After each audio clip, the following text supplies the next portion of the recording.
Sophia appeared in the doorway. Sorry to interrupt, but they're about to do the award ceremony. Apparently, they want to give you most successful or something equally awkward. I groaned. Can I skip it? Absolutely not. I want to watch you squirm. She grinned, then looked at Jessica. You okay? I am, actually. Thank you. For earlier, and for being good to him. He deserves that. I know, Sophia said simply. She held out her hand to me. Come on, Mr. Most Successful. Your public awaits. We walked back inside, leaving Jessica on the terrace. I glanced back once and saw her staring out at the city, looking smaller and more vulnerable than I'd ever seen her. The awards ceremony was as awkward as predicted. I accepted the plaque with a brief thank you, deflecting attention to my co-founder and team. Throughout the rest of the evening, people approached me differently, with new respect, new interest, new motivations. It was exhausting. Finally, around 11, Sophia and I made our excuses and left. In the car, she took off her heels and sighed in relief. Well, that was an experience, she said. How are you feeling? Honestly, relieved. And sad. And grateful. That's a lot of feelings. It is. I'm relieved that I've moved past who I was. Sad for Jessica and the choices she made. And grateful, so incredibly grateful, for you, for us, for the life we're building. She reached over and took my hand.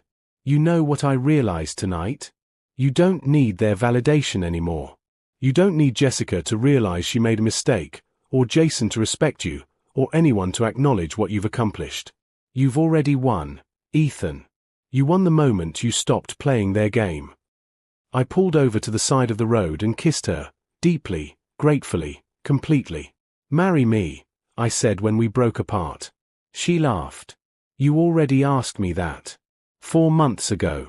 I said yes, remember? There's a ring and everything. I know. But I wanted to ask again. Right now, in this moment, when I'm completely certain that you're the best decision I've ever made. Her eyes shimmered. Then yes. Again and always. We drove home through the glittering city, leaving the reunion and its ghosts behind. My phone buzzed with connection requests, messages from former classmates, friend requests from people who hadn't spoken to me in a decade. I silenced it. None of it mattered. What mattered was Sophia's hand in mine. The life we were building. The choices we made every day to be partners, equals, lovers, friends. Jessica had been right about one thing. I had become the man everyone wanted. But more importantly, I'd become the man I wanted to be.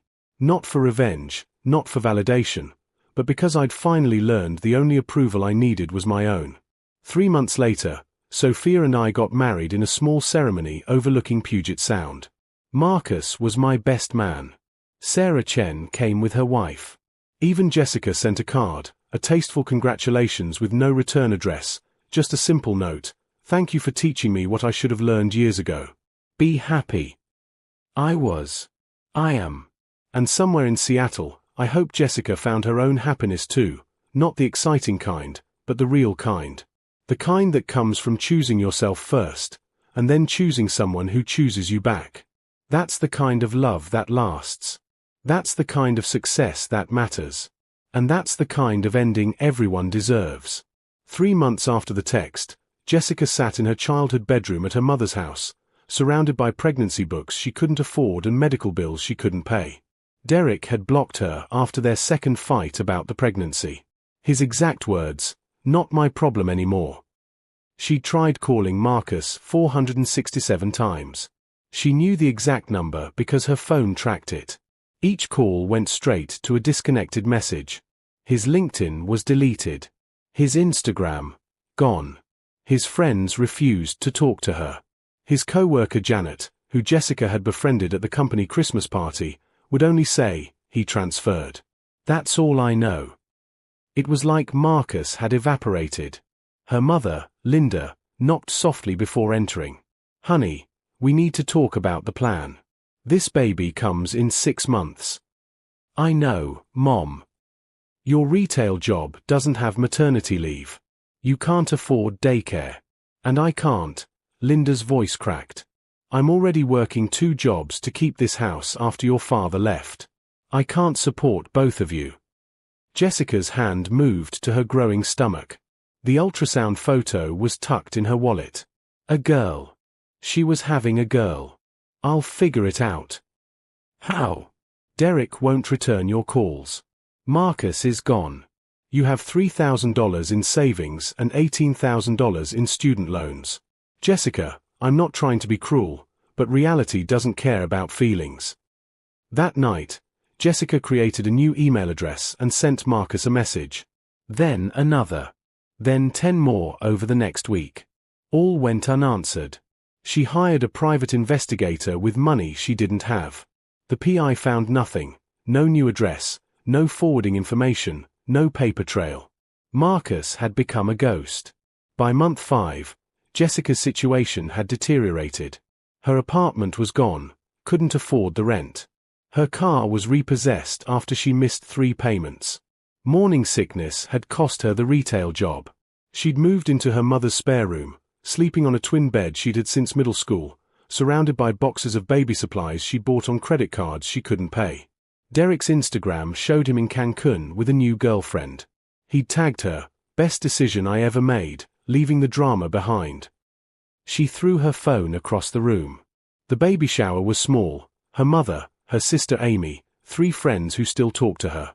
No games, no fancy decorations. Just practical gifts, diapers, onuses, bottles. Everything was generic yellow and green because she couldn't afford the pink items she'd pinned on Pinterest. "Where's the father?" Amy's friend whispered, not quietly enough. Jessica heard. Everyone heard. By month 7, she'd applied for government assistance. WIC, SNAP, Medicaid. The caseworker was kind but overwhelmed, processing her application with mechanical efficiency. You'll receive $284 a month in food assistance. Medical is covered for the pregnancy and postpartum period. What about after? We'll reassess then. The baby came 2 weeks early. 13 hours of labor with only her mother beside her. No partner to hold her hand. No one to cut the cord. No father to cry when the baby took her first breath. She named her Lily. Lily Marie. No middle name from the father's side of the family because Derek had made it clear he wanted nothing to do with her. In the hospital room, alone at 3 a.m. while Lily slept in the bassinet, Jessica scrolled through old photos of Marcus. His smile at the beach.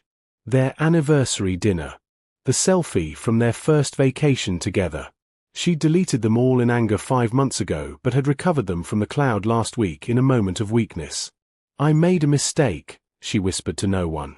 "I made such a terrible mistake." The nurse came in for vitals checks.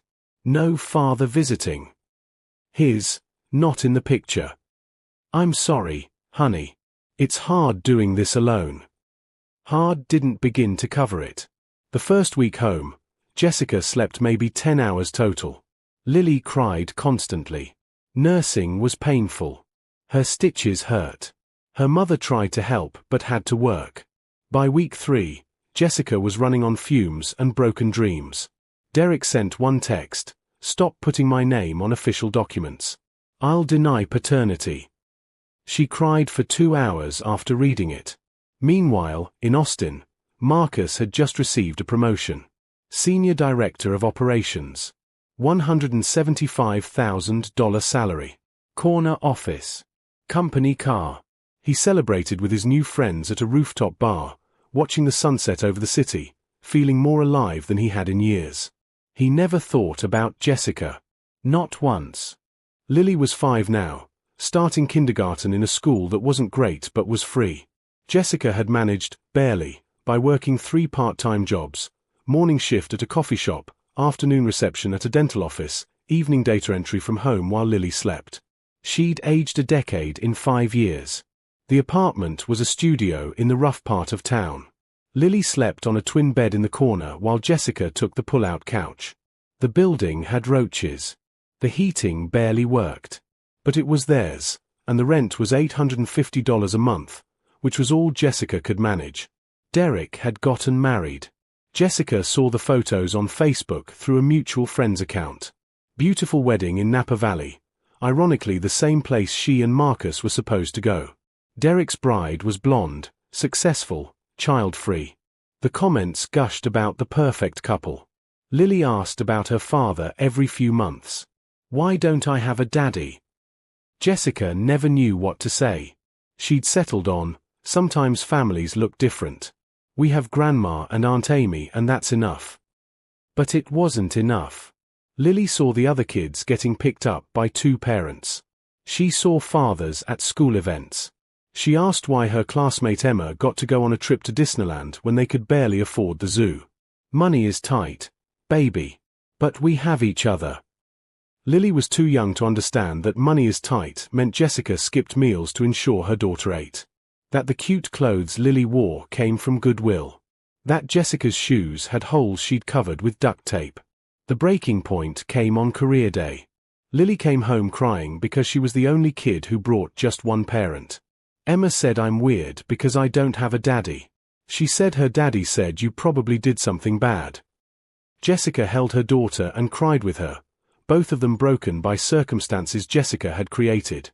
That night, after Lily fell asleep, Jessica did something she'd resisted for 5 years. She searched for Marcus again. This time, she found him. His company had just published a press release. Marcus Chen, VP of Operations, awarded Industry Excellence Medal. The photo showed him in an expensive suit, confident smile, holding an award. He looked happy, healthy, successful. Everything she wasn't. The article mentioned he lived in Seattle now, another transfer, another promotion. She dug deeper.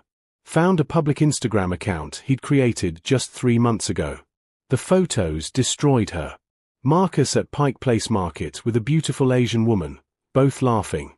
Marcus at a Seahawks game. Marcus hiking with friends. Marcus at a company gala, award in hand. The most recent photo, Marcus and the woman, girlfriend? Fiancé, in front of a gorgeous craftsman house, caption reading "Home Sweet Home." Every photo radiated joy. Success. A life well lived. Jessica looked around her studio apartment. At the peeling wallpaper. The flickering overhead light. The stack of past-due bills on the counter. The budget meal plan on the fridge that consisted mostly of rice and beans. She'd expected him to suffer. To regret losing her. To wonder what if. Instead, he'd thrived. He'd built a beautiful life from the ashes of their relationship while she'd barely survived. The next day, Jessica made a decision born of desperation. She created a new email address and wrote Marcus a letter. Not asking for money, she had that much pride left, but trying to explain. Trying to apologize. Trying to somehow make him understand how sorry she was. She hit send before she could reconsider. The email bounced back. Account not found. She tried LinkedIn. His profile was public but messaging was disabled for non-connections. She sent a connection request with a note. "Marcus, it's Jessica. Please, I just need 5 minutes." Declined within an hour. She was blocked from his life as thoroughly now as she'd been 5 years ago. 2 weeks later, Linda called with bad news. She'd been diagnosed with breast cancer. Stage 3. Treatment would start immediately, but she'd need help. Couldn't work during chemo. Jessica did the math. She was supporting Lily on poverty wages. Now her mother needed help. The numbers didn't work. They'd never worked, but now they were impossible. That night, she sold everything valuable she owned. Her laptop, her TV, her grandmother's earrings. Made $890. It covered 1 month of Linda's medication Coparis. Jessica sat on the floor of her studio apartment, daughter asleep in the corner, and finally understood the full weight of her choices. She'd destroyed a good man's trust for a few months of excitement with someone worthless. She'd chosen Derek's lies over Marcus's loyalty.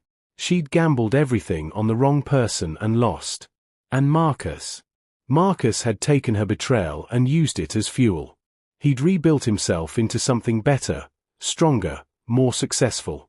He'd moved on completely while she was still stuck in the consequences of that Tuesday night text 5 years ago. The cruelest part? She couldn't even hate him for abandoning her. He owed her nothing. She'd made sure of that. 7 years after the text, Jessica was managing. Barely, but managing. She'd finally gotten promoted to assistant manager at the coffee shop, bringing her annual income to a whopping $34,000. Lily was 7 now, smart and resilient despite their circumstances.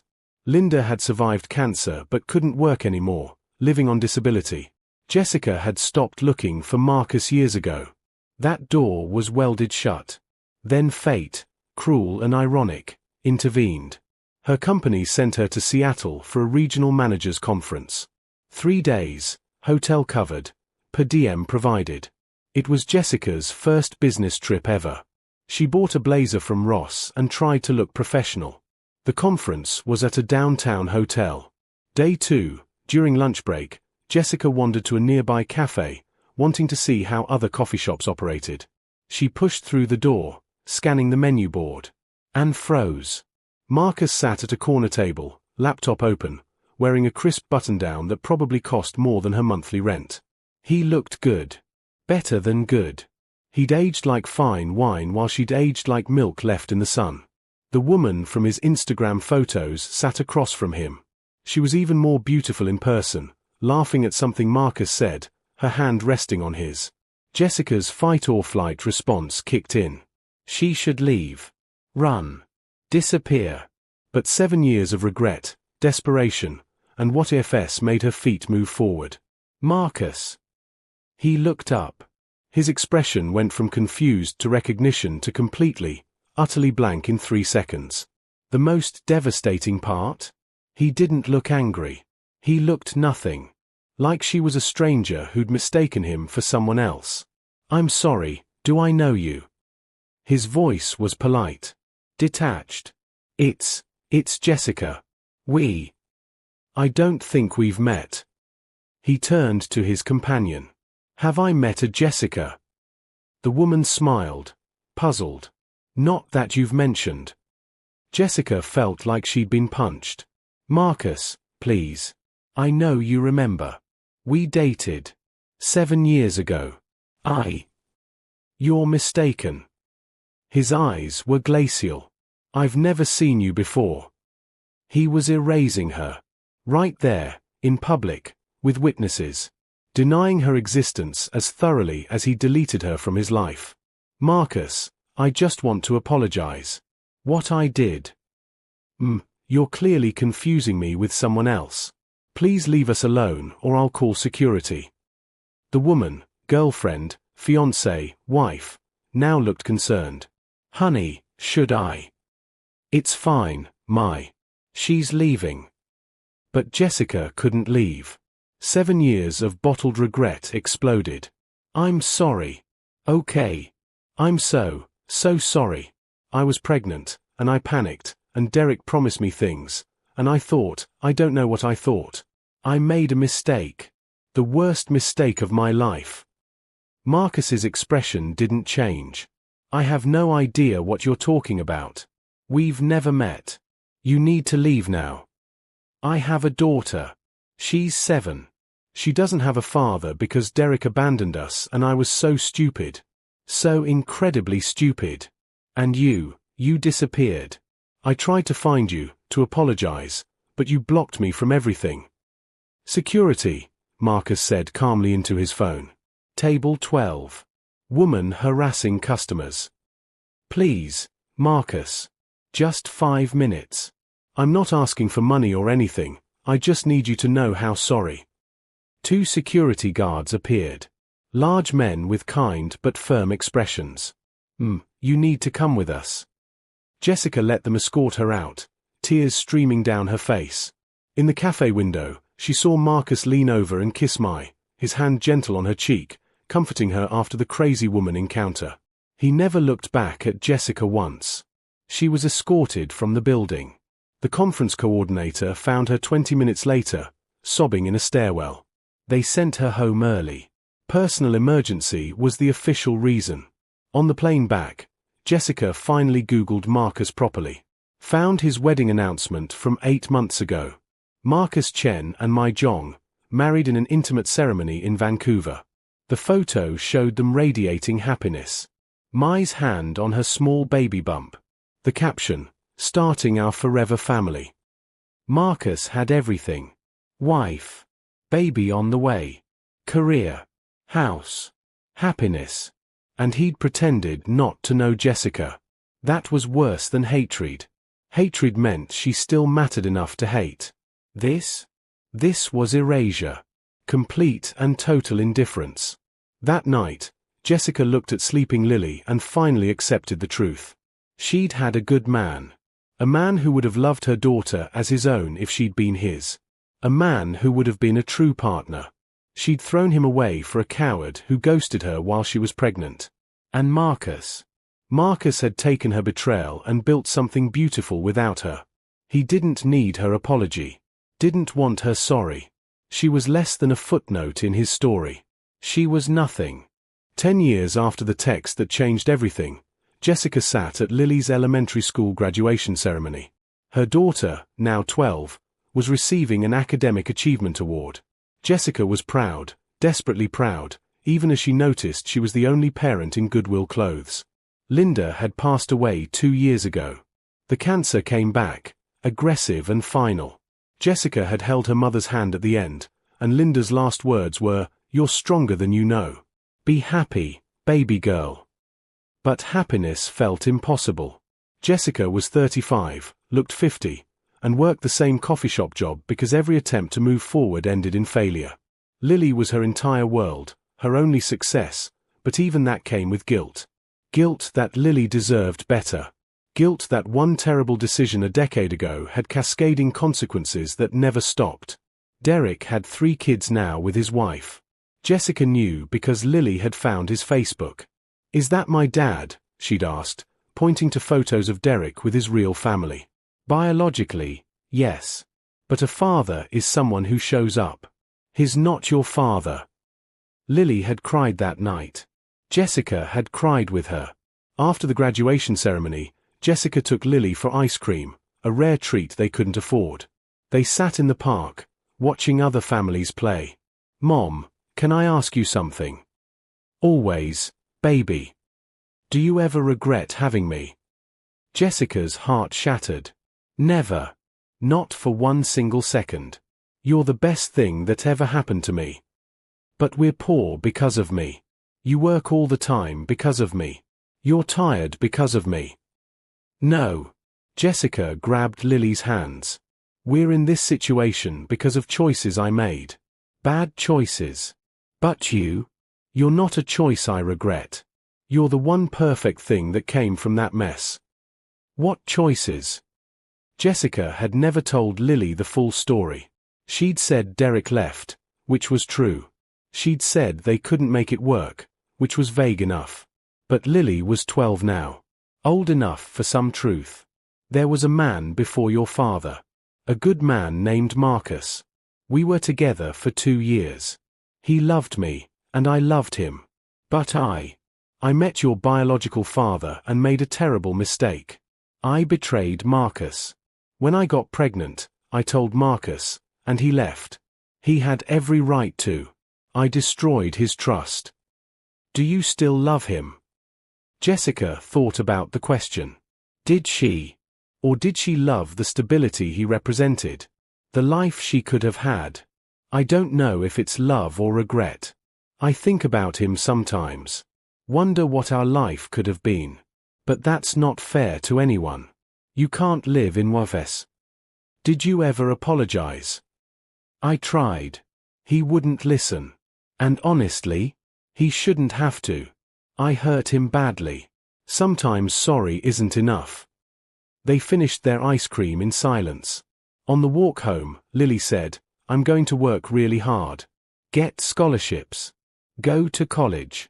Get a good job. So you don't have to work 3 jobs anymore." Jessica hugged her daughter tight. At least she'd raised someone good. That evening, after Lily went to bed, Jessica did something she hadn't done in 3 years.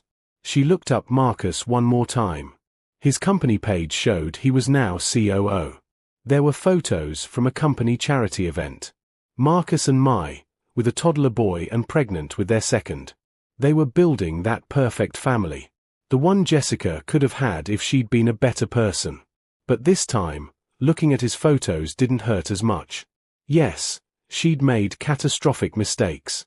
Yes, she'd destroyed something good. Yes, she lived with consequences every single day. But she also had Lily. Flawed circumstances, yes, but her daughter was kind, smart, and resilient. That meant something. Maybe not everything, but something. Jessica closed the laptop and made a decision. She was going to stop looking backward. Marcus had moved on completely a decade ago. It was time she did too. Not forgetting, but releasing. Accepting that some doors, once closed, should stay closed. She enrolled in online community college courses that night. Business administration.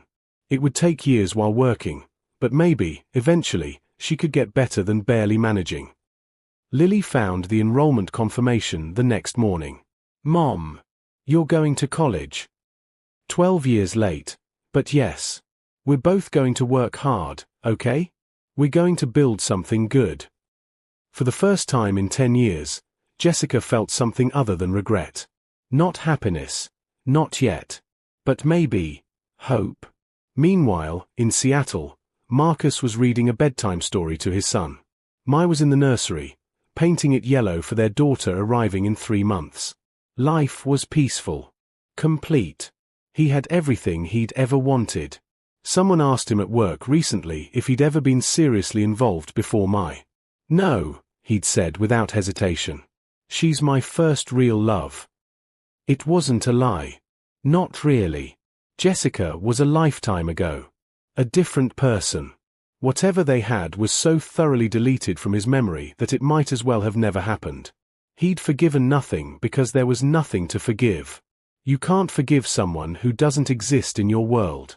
That was Marcus's final revenge, though he never thought of it that way. Not hatred. Not anger. Just complete and total absence. Jessica had wanted to matter, even as a villain in his story. Instead, she was erased. Forgotten. Nothing. And that was the most devastating consequence of all.